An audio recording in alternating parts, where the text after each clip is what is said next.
Simone, समझ में आ रही है बात? हैं बेटा, अगर समझ में ना आए ना तो मेरे को बताना, दुनिया को बताओगे तो सिर्फ दो ही सलाह देगी, या सब्जेक्ट चेंज कर दो या टीचर। और आपको बता दूं, दोनों में फ़ायदा नहीं है। मैं अपनी तारीफ़ नहीं कर रहा हूँ, सच बोल रहा हूँ सही है ना, दोनों में फ़ायदा नहीं है।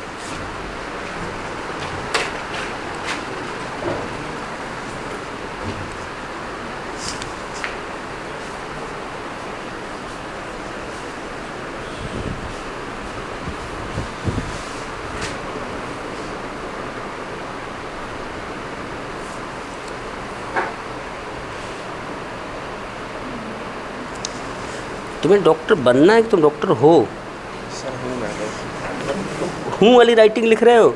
पढ़ो पहले बेटा, बाद में कैसे पढ़ोगे? बाद में मैं फेयर नोट्स। अच्छा, बनाते हो क्या? अच्छा, नहीं देखो, चाहे यही लिखो लेकिन पढ़ने में खुद क्या आ जाए, क्योंकि तुम्हें आंसर वहाँ सही करने, ठीक, इतना ध्यान रखो। नोट कर लिया सबने?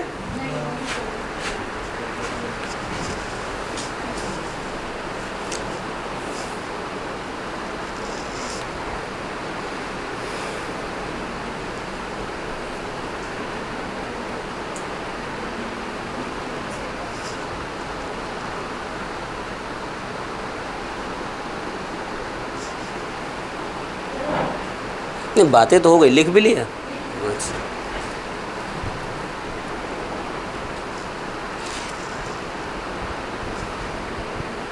यहाँ से बेटा एक सवाल एक बार मुझे याद आ रहा है, बिल्कुल छोटा सा चुज्जे सा सवाल पूछा गया था कि पूरे ब्लड का कितना % वाटर है?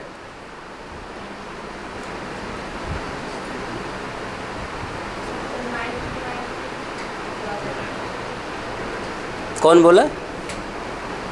कितना? 45। फिर से कैलकुलेट करो।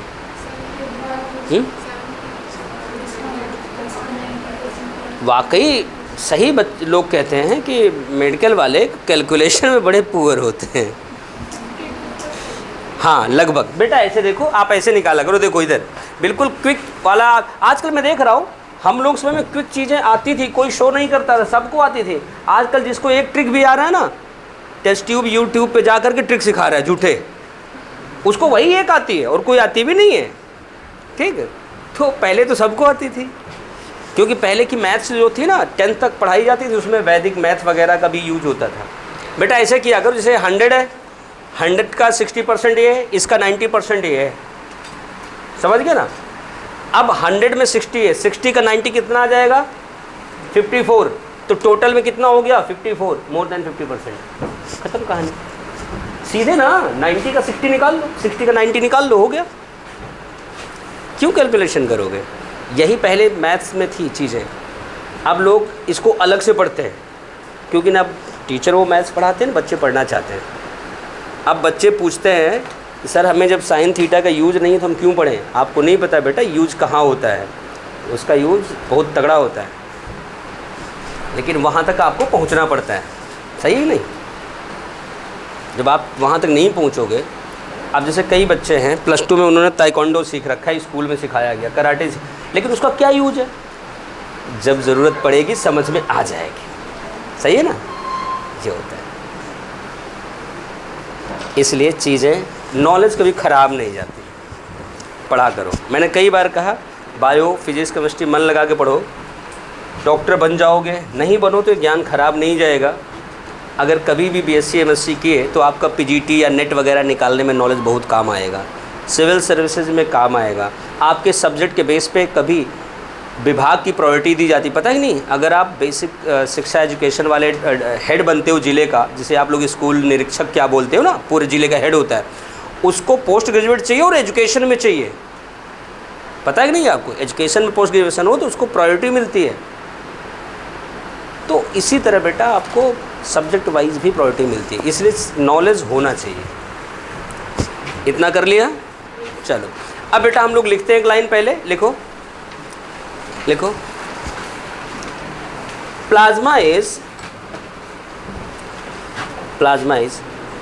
Fluid matrix of blood, fluid matrix of blood,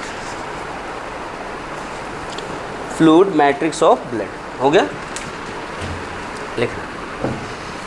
nutrient, nutrient ये लिखा है, nutrients, hormone, respiratory gases, hormone, respiratory gases, O2 CO2 की बात कर रहा हूँ, excretory substance, gases, excretory substance and proteins are dissolved in plasma, dissolve in plasma। ये सारी की सारी चीज़ें क्या होती है, प्लाज्मा में घुली होती है, प्रेजेंट होती हैं। आपने वैसे पढ़े रखा है कि 1.5 से 3% ऑक्सीजन घुला होता है, 7% CO2 घुला होता है, पढ़ा है ना पीछे। बेटा इतना कर लिया, अब आगे लिखना है। अब ब्लड प्रोटीन की बात जो कर रहे हैं तो उसको लिखते हैं, लिखो लाइन चेंज करके। प्लाज्मा प्रोटीन और blood protein includes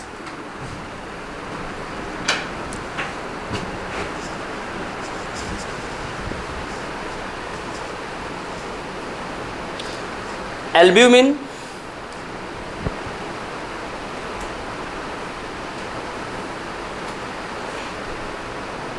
albumin, comma, globulin, bracket में आप इम्यूनोग्लोब्यूलिन भी लिख सकते हो। वैसे इम्यूनोग्लोब्यूलिन को शॉर्ट में हम लोग ऐसे लिखते हैं, देखो IG, इम्यूनोग्लोब्यूलिन। एक आगे लिखाऊंगा इसमें WBC में। And fibrinogen, and fibrinogen.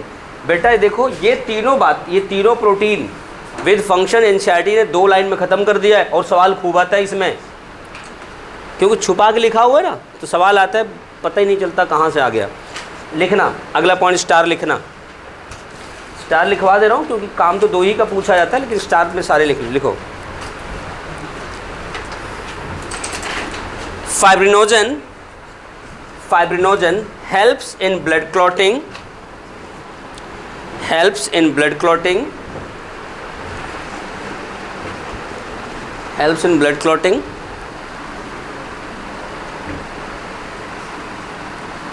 comma, immunoglobulin helps in immunity। NCERT ने इम्यूनिटी वर्ड नहीं लिखा है, उन्होंने लिखा डिफेंस। इम्यूनोग्लोब्यूलिन और ग्लोब्यूलिन हेल्प्स इन इम्यूनिटी और डिफेंस। एनसीईआरटी ने डिफेंस वर्ड यूज किया है, हो गया। एंड एल्ब्यूमिन मेंटेन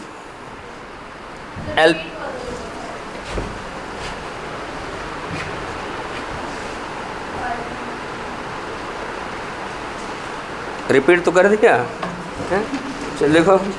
फाइब्रिनोजन, बेटा देखो रिपीट कर रहा हूँ, दोबारा लिखना।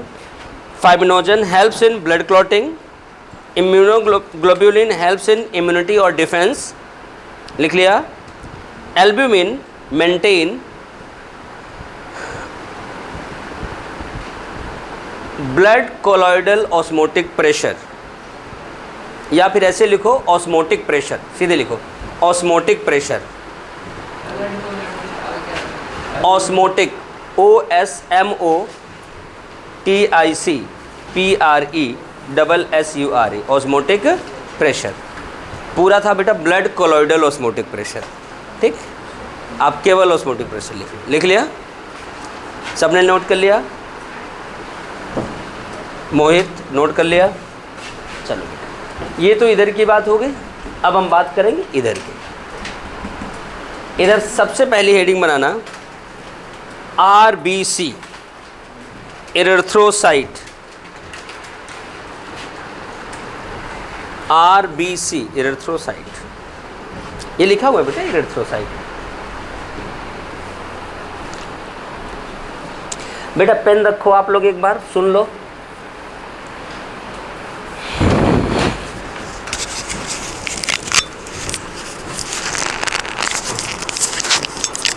बेटा अगर हम लोग आरबीसी की बात करें तो आपको आज तक बताया गया है कि आरबीसी रेड कलर की होती है, ये बताया गया। क्यों होती है? क्योंकि उसमें हीमोग्लोबिन होता है। ठीक, चलो उसको आगे डिस्कस करेंगे। बट मैं ये आपसे ये पूछना चाह रहा हूं कि अगर हीमोग्लोबिन की वजह से ये रेड होता है तो इसका एक्चुअल कलर कैसा होता है? येलो तो होगा नहीं बेटा, पिंक भी नहीं होगा, वाइट भी नहीं होगा। सुनो, जो आप येलो बोल रहे हो, पेल येलो, लाइट येलो जानते हो ना, बिल्कुल हल्का सा तूड़ी जैसा, घास फूस जैसा, पराली जैसा अपीयरेंस, इस तरह से होता है। बेटा एक बात बताऊं आपको, आप बेटा आप मैमल हो कि रेप्टाइल में आते हो? रेप्टाइल नहीं आते, लंबे चौड़े एनाकोंडा वगैरह में नहीं। तुम किस में आते हो? अच्छा, तुम भी मैमल में आते हो। बेटा ध्यान देना, अगर हम मैमल की बात कर रहे हैं, मैमल के पीछे जितने हमारे पास हैं, बर्ड्स हैं, रेप्टाइल हैं, मछलियां हैं, जितने हैं, ठीक बेटा, इनकी आरबीसी में न्यूक्लियस होता है, सेल ऑर्गेनेली होती है। लेकिन ये जो हम लोग मैमल्स है ना, मैं इसको क्यों बोल रहा हूँ, याद रखना है कि मैमल की मैच्योर आरबीसी में न्यूक्लियस और बाकी सेल ऑर्गेनेली, माइटोकॉन्ड्रिया वगैरह नहीं पाई जाती। और इसीलिए मैंने बताया था mature mammalian RBC perform anaerobic respiration. याद है कि मैच्योर मैमेलियन आरबीसी में न्यूक्लियस और ऑर्गेनेली नहीं होती। एक कमाल की बात बताएं, सारे एनिमल में आरबीसी भी नहीं होती।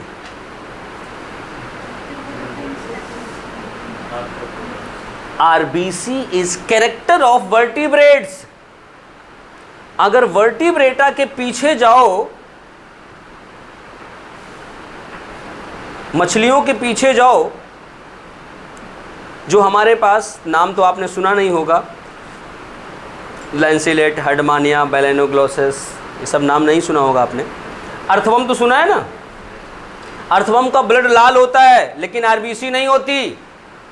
ये भी सवाल है कि अर्थवर्म में आरबीसी नहीं होती तो ब्लड लाल क्यों होता है? तो हीमोग्लोबिन होता है। सवाल तो वही है, आरबीसी है तो हीमोग्लोबिन कहाँ है? हीमोग्लोबिन प्लाज्मा, प्लाज्मा में घुले हुए हैं। ये भी आपके पीएमटी का सवाल है।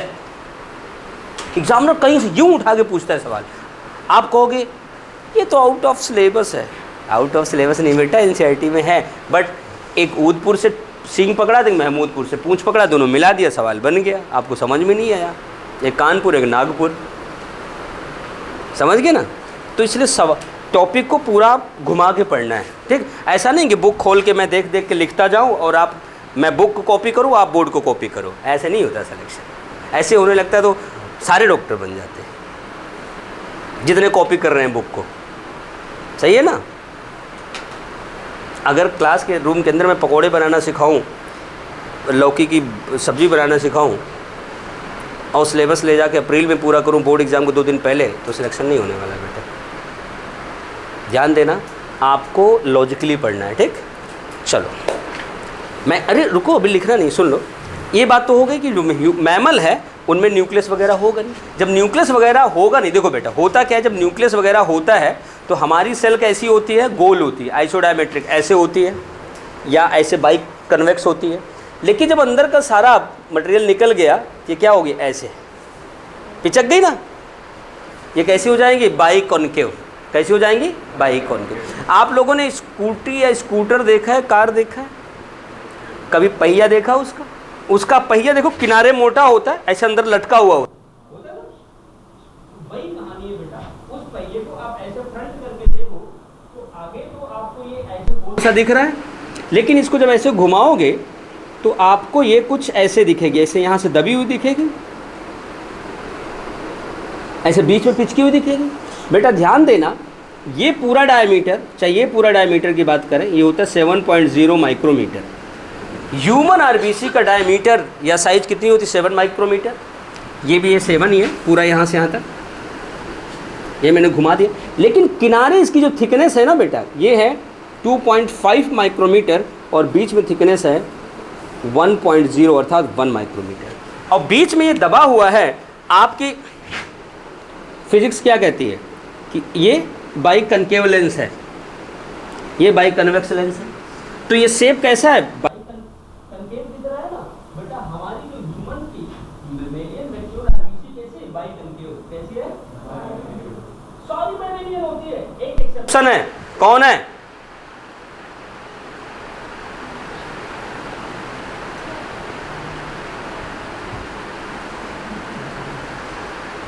हाँ वही गौरव, बताओ।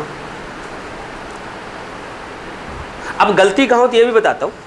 बुक पढ़ने में समझने में ना बड़ा फ़र्क होता है। आपको बता दें, एक बड़ा प्यारा पालतू जानवर है। क्या कुछ गिरा हुआ है, साफ़ कर रही हो? सुनो ना बेटा, फिर उसे पेन ना चलो, पेन का मुंह रगड़े रही हो, बुरा मान गई, चलेगी भी नहीं अभी। इधर देखो, तो एक जानवर है पालतू, ऊँट, नाम सुना है? बड़े काम का जानवर, एग्जाम के लिए। याद है मैंने आपको बताया था पिछले चैप्टर में, रिजर्व फूड मटेरियल उसके कुबड़ में होता है, हम्प, याद है ना, फैट के फॉर्म में, जहाँ पानी और भोजन नहीं मिलता, फैट ऑक्सीडाइज होकर पानी और भोजन दोनों देता है। वही वाला ऊँट जो होता है, उसका आरबीसी ओवल अंडाकार बाई कन्वेक्स होता है।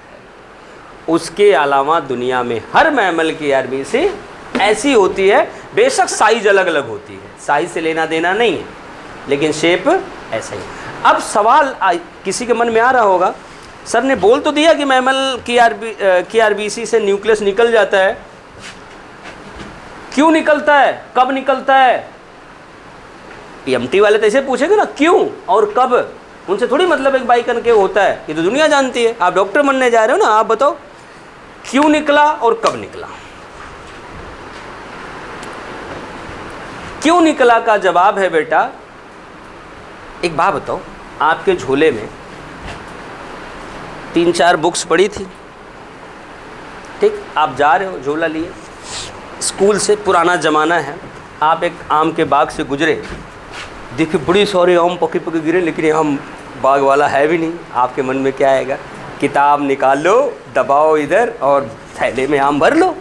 उसी तरह बेटा हीमोग्लोबिन भरने के लिए, लार्ज नंबर ऑफ हीमोग्लोबिन भरने के लिए, मतलब हीमोग्लोबिन के लिए सरफेस एरिया प्रोवाइड करने के लिए न्यूक्लियस और सेल ऑर्गेनली निकाल दी गई। बात समझ में आ गई? क्यों का जवाब मिल गया, फॉर एड्जॉर्प्शन ऑफ हीमोग्लोबिन। ठीक, अब कब निकली बेटा, देखो ये काम सिर्फ तुम करोगे, लेकिन जो तुमसे छोटा बच्चा होगा 4-5 साल वाला, वो कुछ नहीं करेगा। 4-5 साल का, जो 3 साल का 2 साल का बच्चा होता है, आप उसके पूरे जेब में टॉफियां भर दो, वो नहीं लेता, उसको दोनों हाथ भर के चाहिए। देखा है ना, अगर आपके यहाँ बच्चा होता तो किताब ना निकालता, वो बैग टांगता, दोनों हाथ से आम लेके से चल देता। उसको अपने काम से काम होता है, लालच नहीं होती उसके अंदर। मतलब ये काम तब होगा झोला खाली करने वाला, जब आरबीसी मैच्योर होने लगेगी, इमेच्योर कंडीशन में नहीं होगा। अब मैच्योरिटी अब कब आती है, जब आपकी प्यूबर्टी आती है, लगभग उसी एज में आप समझदार हो जाते हो। 13-14 साल की उम्र में आप इतने बड़े तुर्रम खां होते हो, चाहे शरीर में जान ना हो देख लेंगे, सही ना। तो ये एडोलसेंस वाली 14 साल से 22 साल वाली जो एज होती है, 24 साल वाली, बड़ी खतरनाक होती है। उसी तरह बेटा आरबीसी में एक स्टेज आती है, उसका नाम है रेटिकुलोसाइट स्टेज। क्या नाम है? Reticulocyte stage. उस रेटिकुलोसाइट स्टेज में हमारी आरबीसीज अंदर के सारे ऑर्गेनली न्यूक्लियस को रिमूव करती हैं और बाहर से हीमोग्लोबिन को एब्जॉर्ब। दोनों सवाल बेटा पीएमटी में धुआंधार पूछे जाते हैं, ठीक, याद रखना है। रेटिकुलोसाइट स्टेज में अब इसको वमिट करती है, या वमिट करने मतलब रिमूव करती है। आज का टाइम हो गया बेटा, चलो कल मेंशन करेंगे इसे हम लोग नोटबुक में, ठीक, ओके।